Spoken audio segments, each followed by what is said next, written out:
I thank you all for watching my videos. Please like my videos and share them with your friends and colleagues. Please subscribe my channel if you have not already subscribed. Thank you. We will now discuss the solution of a problem related to the convergence of subsequences from the section Real Analysis, and this question has appeared in the CSIR National Eligibility Test held in the month of June 2023. This question is from the part C, which is a multiple select question. There can be more than one answer and it carries 4.75 marks. The question ID is 704062. And this question is suitable for all these examinations.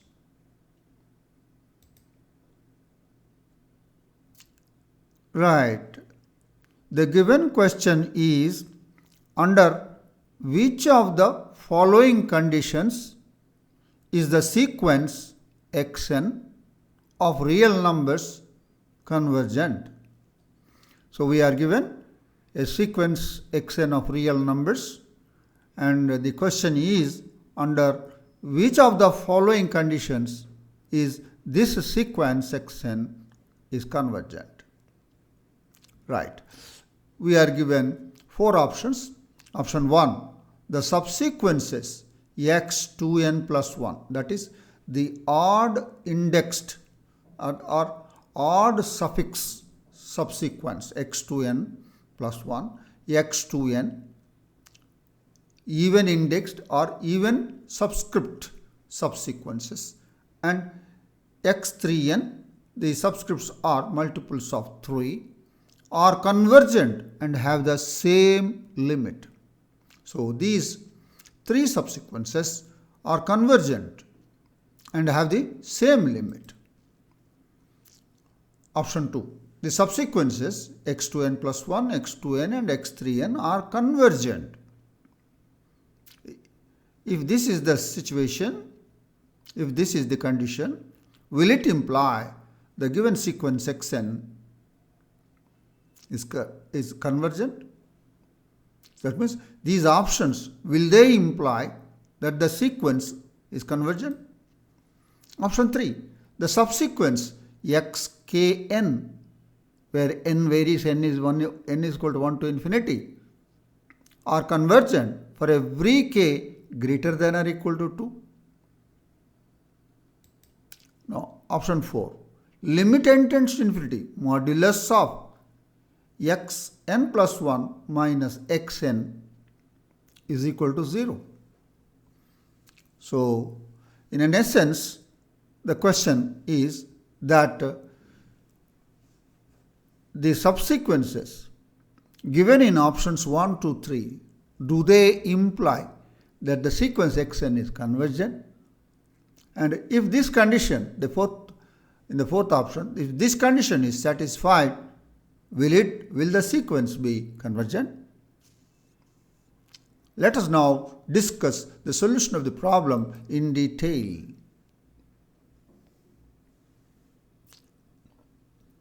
Right.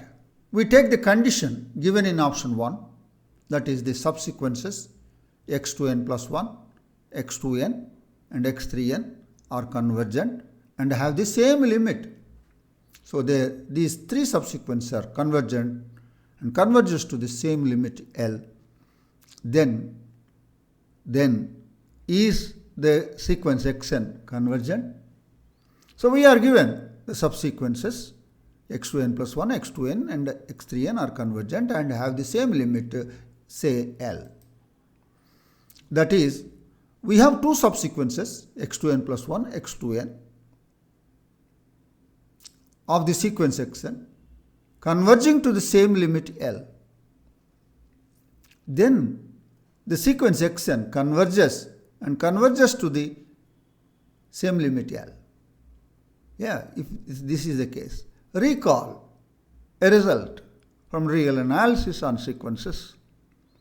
If the subsequences x2n plus 1 and x2n of the sequence xn converge to the same limit L, then the sequence xn is also convergent and converges to L. So, these two subsequences are sufficient with the fact that they converge and converge to the same limit L. Then this sequence also converges to L by this result. And so one may ask a question, what about the subsequence x3n?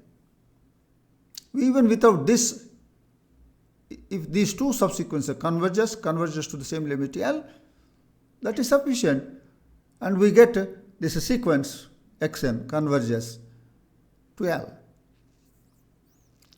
Now, this subsequence x3n is converging to the same limit L, and it is not contradicting anything. And it, in fact, it does. It has to be. It has to be, because this sequence converges to L. x3n is a subsequence. It should also converge to L, and it is not contradicting anything, and thus the option 1 is true. Right. We move to the next slide for option 2. The subsequences x2n plus 1, x2n and x3n are convergent, and this time it's not given whether they are all converging to the same limit L or not. Therefore, we'll assume that they converge to different limits. So we are given the subsequences x2n plus 1, x2n and x3n are convergent. Let these subsequences converge to L1, L2 and L3 respectively. That means the subsequence x2n plus 1 converges to L1, the subsequence x2n converges to L2, the subsequence x3n converges to L3. Right. Notice that x3 into 2n minus 1. Look at the subscript. The subscript is 3 into 2n minus 1. And as n varies, it will give you x3, x9, x15, etc. It is obviously a subsequence of x3n. But the subsequence x3n converges to L3. This being a subsequence, this also converges and converges to L3. Therefore, this subsequence, that is x3 2n minus 1, converges to L3. Converges to L3. But look at further, look at x3 2n minus 1 and look at the indices 3, 9, 15. 3 is odd, 9 is odd, 15 is odd, etc. So this is also a subsequence of x2n plus 1. So further, this is a subsequence of x2n plus 1, because the subscripts are all odd. Even here, from here also you can say. So this is a subsequence of 2n plus 1, x2n plus 1. But x2n plus 1 converges to L1. Therefore, this subsequence also converges to L1. But this is the same subsequence now. This is the same subsequence converging to L3, converging to L1. So whenever convergence takes place, the limit of the convergence is unique. Therefore, L1 must be equal to L3. Arguing in a similar fashion, L2 is equal to L3 also you can prove. Notice that x3 2n, and as n varies, it will be x6, x12, x18, etc. These are the term. This is the sequence. It is a subsequence of x3n, obviously. And x3n converges to L3. Therefore, this being a subsequence, this also converges to L3. Agreed. Further, look at this indices 6, 12, 18, etc. And look at 3 into 2n. So, this is a subsequence of x2n also. So, this is x3, 2n, that is equal to x6, x12, x18, etc. is a subsequence of x2n. But this subsequence x to n converges to L2, and therefore this subsequence, that is x3 to n, also converges to L2. It's the same subsequence converging to L3 and L2. Whenever the convergence takes place, the limit is unique, therefore L2 is equal to L3. Thus we have obtained L1 is equal to L2 is equal to L3. Let us say the common is L. So the subsequences x to n plus 1, x to n, x3n, they are all convergent and converges to the same limit L, because L1 is equal to L2 is equal to L3 is equal to L, we said. So whenever these three subsequences, the two subsequences are sufficient for us, converging to the same limit L, then the sequence is xn is convergent and converges to the same limit L, as we have argued in option 1. Agreed. So thus the option 2 is true. Right. We move on to the next slide for further discussion. We have taken option 4. When this condition, limit n tends to infinity of mod of xn plus 1 minus xn is 0, will the sequence xn be 0? Not necessarily. Not necessarily. There are sequences for which this is true, but the sequence is not convergent.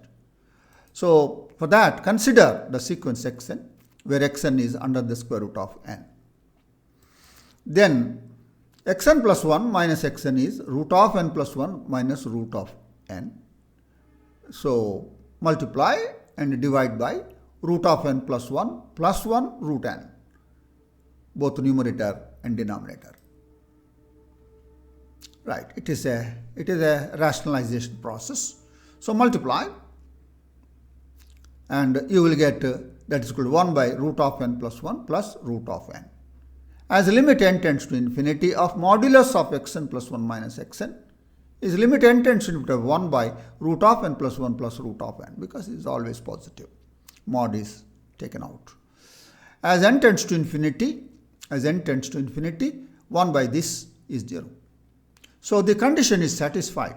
But look at the sequence what we have considered.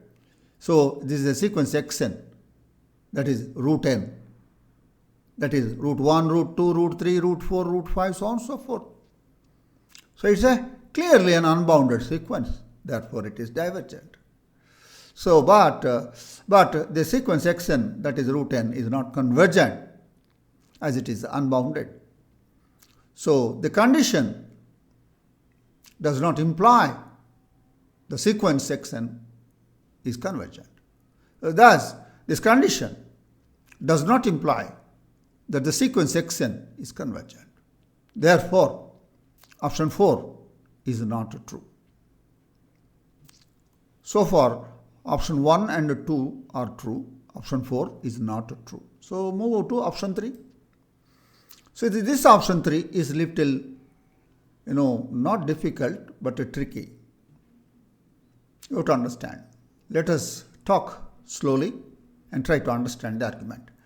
The subsequences xkn, where n is varying, are convergent for every k greater than or equal to 2.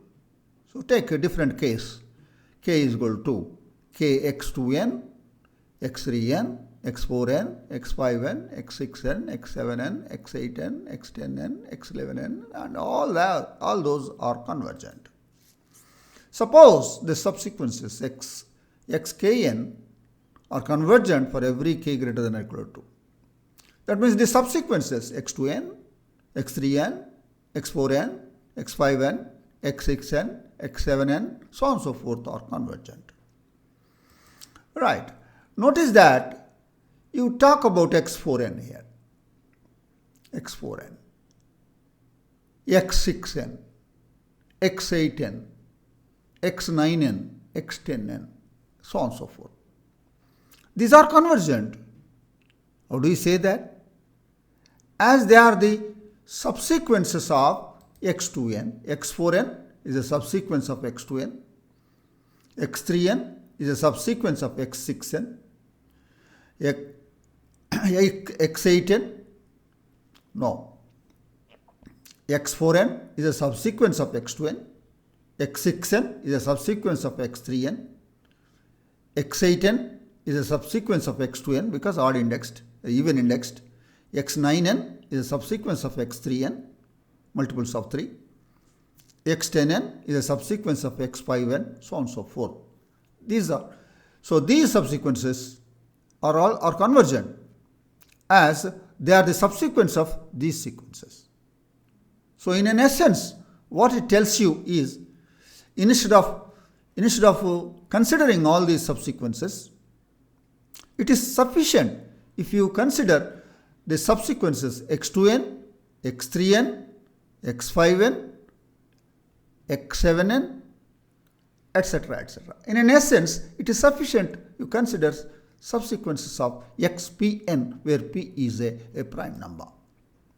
Thus, if the sequences xkn are convergent for every k greater than or equal to 2, you need not consider all of them. It is enough to consider the subsequences x2n, x3n, x5n, so on and so forth, x7n and x11n, etc. If you look at the going, say the 2, 3, 5, 7, 11, they are all prime numbers. So that is the subsequence xpn, where p is a prime. So this is sufficient for us, these subsequences. If these subsequences are convergent, then all those subsequences are also convergent. All those subsequences of xkn are convergent for every k greater than or equal to 2. Right, these are sufficient for us. Agree? Right, we continue in the next slide. Right, that's what we have seen. Now, let us now consider the sequence xn, where xn is equal to 1 if n is prime. That means if the subscript n is prime, then xn is 1. If the subscript n is not a prime, that is n is composite, then xn is 0.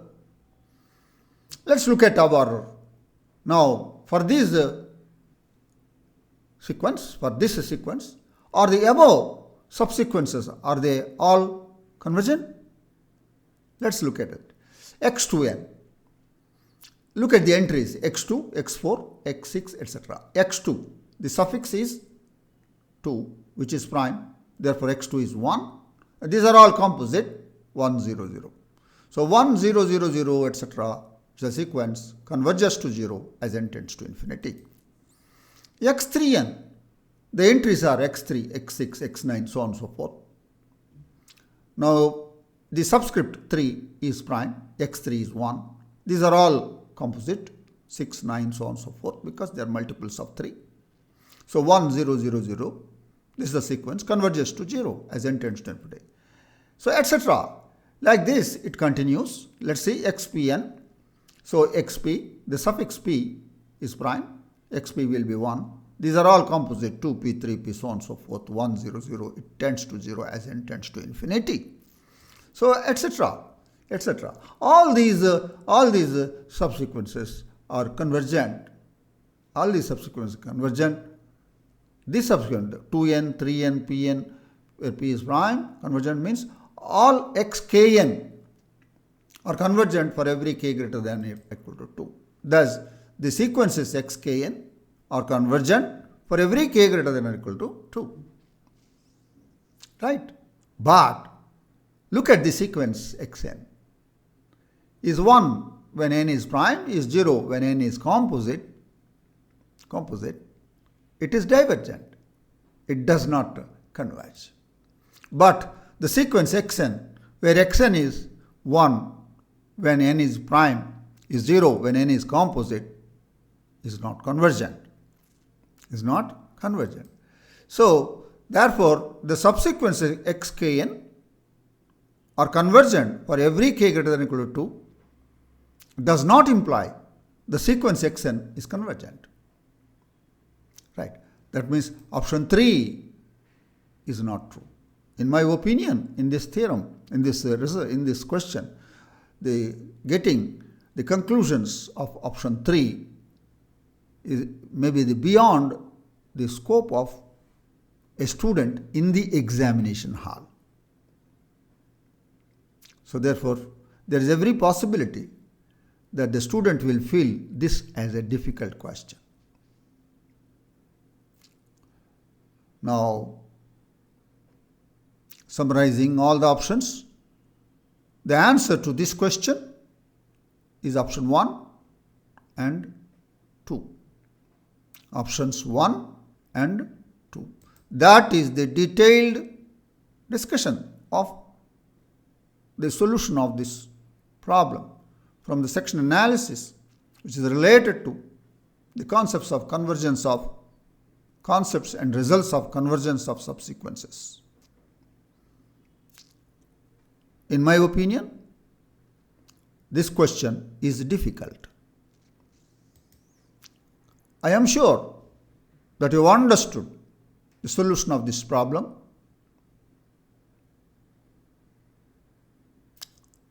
I thank you for watching this video now.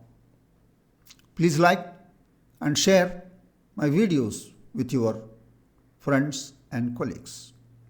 Please subscribe my channel if you have not already subscribed.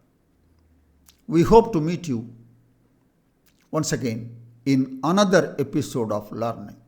I wish you all the best. Thank you.